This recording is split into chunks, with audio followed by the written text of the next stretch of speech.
HSC Habib media ও Siakhala TV, আমি শেখ হাবিব রয়েছি আপনাদের সঙ্গে। সকলের জন্য খুশির খবর, আগামী 7ই জানুয়ারি মঙ্গলবার ঠিক বেলা 2টোর সময় খানাকুল নবাবিয়া মাদ্রাসায় আসতে চলেছে শিহাব চতুর। আপনারা ভিডিওটি শেষ পর্যন্ত দেখুন, বেশি বেশি শেয়ার করুন, আপনাদের মূল্যবান মতামত কমেন্ট বক্সে জানাবেন।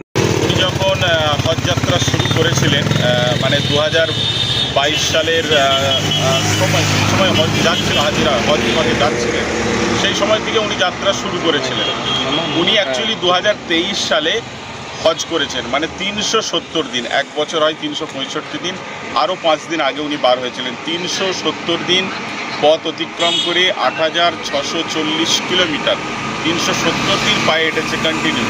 8640 কিলোমিটার অতিক্রম করে আমাদের ভারতবর্ষের কেরালা থেকে উনি মক্কা শরীফ পায়ে হেঁটে হজ করেছিলেন শিহাব চতুর।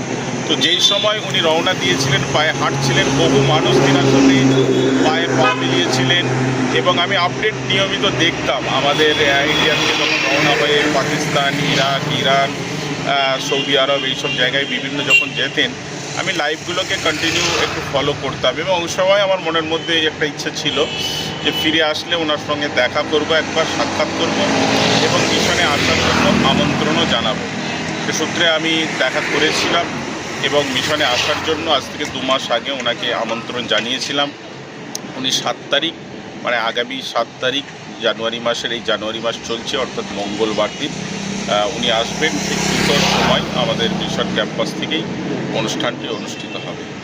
আচ্ছা, ছাত্রছাত্রীদেরকে একটা তো মেসেজ দেবেন এর মাধ্যমে এবং মানুষকেও একটা তো মেসেজ দেবেন যে তাকে কেন আনছে। হ্যাঁ, আমি ওনার বিভিন্ন জায়গায় ওনার বক্তব্য আমি শুনছি এবং বক্তব্য ফলো করছি যে ওনার মকসদ, যে নিয়াতটা সঠিক সচ্চাই থাকলে, আমাদের হাদিস শরীফের শুরুতেই রয়েছে ইন্নামাল আমালু বিন্নিয়াত, নিয়াতটা যদি সচ্চাই থাকে, সহি থাকে, আল্লাহ পাক পূরণ করবেই, যদিও খালেস দিল থেকে নিয়ত করা হয়।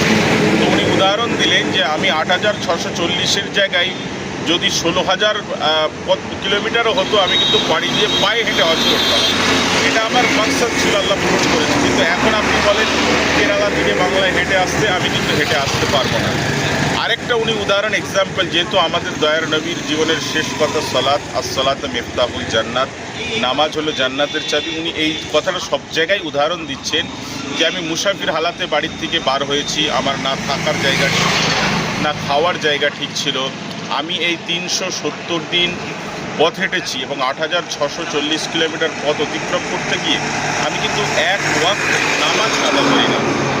তো এই যে ওনার মুখ থেকে এই বার্তাগুলো, নিয়াত এবং নামাজ, এই সমস্ত বার্তা কেমনভাবে গেলেন দেখেন। ওনার যা অর্থ ছিল পারিবারিকভাবে আমি দেখেছি, ওনার যা বাড়ির কন্ডিশন, ওনার বিজনেস, যেভাবে উনি অর্থনৈতিকভাবে স্বাবলম্বী, মানে বিলাসবহুলভাবে যেতে পারতেন। কিন্তু মাকসাদ হচ্ছে পায়ে হেঁটে হজ করবেন, তাই তিনি নিয়ত ছিল, তিনি পায়ে হেঁটে হজ করেছেন এবং আমাদের মিশনে আসবেন। সেখানে ছাত্রছাত্রীরাও থাকবে, এলাকার বহু মানুষও সেখানে জমায়েত হবে এবং আপনাদের এই মিডিয়ার দ্বারা যে বিভিন্ন মানুষের কাছে বার্তা পৌঁছাবে।